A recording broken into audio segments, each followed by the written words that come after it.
Hello everybody, my name is Tyler. And I'm Ilya. Welcome to Check It Out. This is a series where we showcase various board games. If you like what you see here today, feel free to subscribe for weekly content. So today we'll be taking a look at a preview of Rescuing Robin Hood, a project that's currently on Kickstarter, which we'll link below in our description. So Robin Hood has been arrested by the Sheriff of Nottingham, and it's your duty to rescue him in this thrilling adventure. Woohoo! Rescuing Robin Hood is a cooperative deck builder game for 1 to 5 players designed by Brawn, art done by Paul Vermeesh, and published by Castillo Games. You and your team will have 5 days, rounds, to defeat the guards, recruit villagers, and ultimately charge Nottingham Castle in hopes of rescuing Robin Hood and defeating the sheriff. So we just want to note that this is a prototype version for the Kickstarter campaign, so the components and the game might change from what you see in this video. Now let's dive into a quick overview of how to play. First, let's set up the game. You'll have 2 separate decks of guards, red and blue, skill tokens. The villagers ranging from bronze to gold, the Nottingham Castle where Robin Hood is currently imprisoned by the Sheriff of Nottingham. Oh no! And a stack of cards denoting the days of your journey, which help you set up each round. The setup is different depending on how many players you have. Yeah, so you'll set up the day 1 scenario as depicted on the card.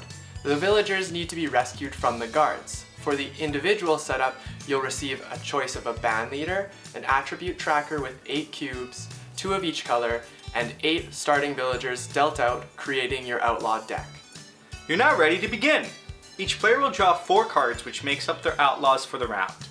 You'll calculate your attributes with the cubes on your attribute card, and take turns attacking guards to free the villagers. Each player may attack twice using 3 various attributions: wit, brawn, stealth. Jolliness can be used to increase any of those 3. Let's learn about the attacks that you can make. Wit is a push your luck mechanism. You'll attack the guard and then decide if you want to continue in the same line. If the combined wit of guards exceeds your own wit, you'll defeat none of the guards though, so be careful. Stealth allows you to select the guards you wish to attack, so you're not limited to one line. It is an all or nothing attack. You can select any face up or face down cards, but if the combined stealth of the guards exceeds your own, you won't defeat any of them. Brawn is a showcase of strength, so it's an all or nothing attack but limited to 1 row. You must defeat the entire row. If you cannot, the guards stay. Now the interesting aspect is that whatever brawn and jolliness you don't use, it gets passed to the next player, while any unused stealth or wit is lost. So it may be worthwhile to pass on all the brawn to the last player so they can have an attack of pure might.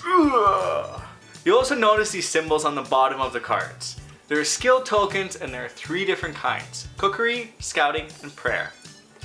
Cookery allows you to increase any one of your attributes by 2 for the round.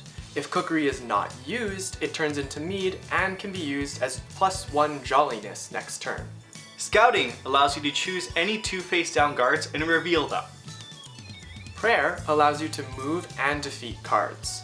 For 1 token, you can move a guard from one position to another, which can be used to uncover other guards.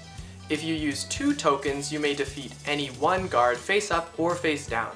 You may also combine prayer tokens with your team members. You'll spend the round making 2 attacks each. Everyone then has a chance to recruit villagers they've rescued, beginning with the starting player and going clockwise. Each player may choose a villager to add to their discard pile or pass.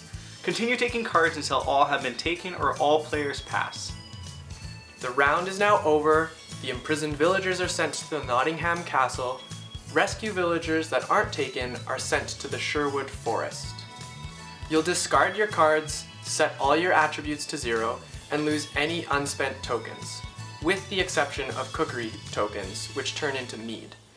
Pass the starting player token and then begin the next round.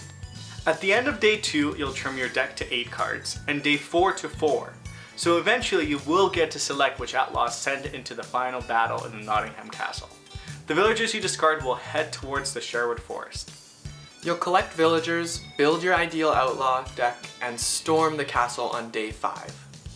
The setup for day 5 is slightly different, as Robin Hood, the Sheriff of Nottingham, and the castle itself is present.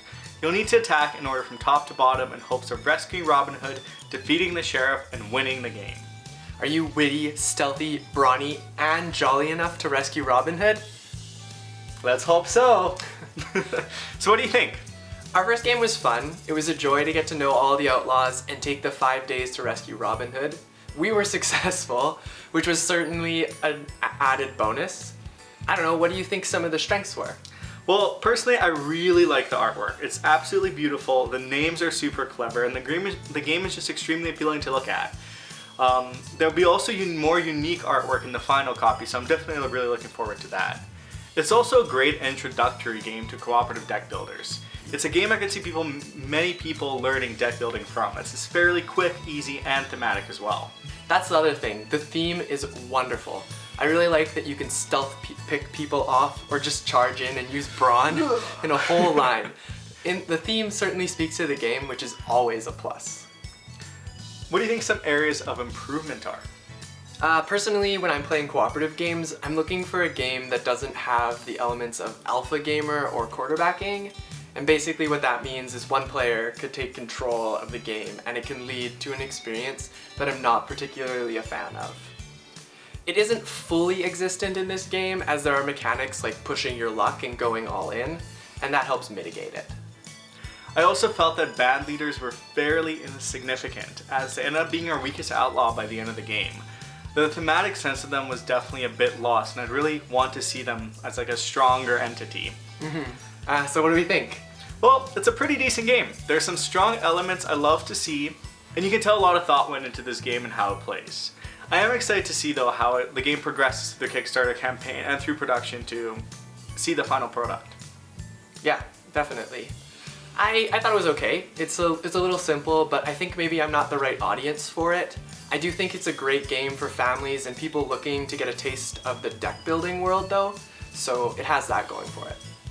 Well, check out the Kickstarter page and take a look for yourself. Let us know what you think of the game, and thanks for checking us out. Yeah. If you do like these types of videos, let us know in the comments, because we're still learning and growing, and we'd love to hear your feedback. But be sure to subscribe, like this video, and check out our other social media as well, to get to know us a little bit better. Just a little bit better. See you! Bye!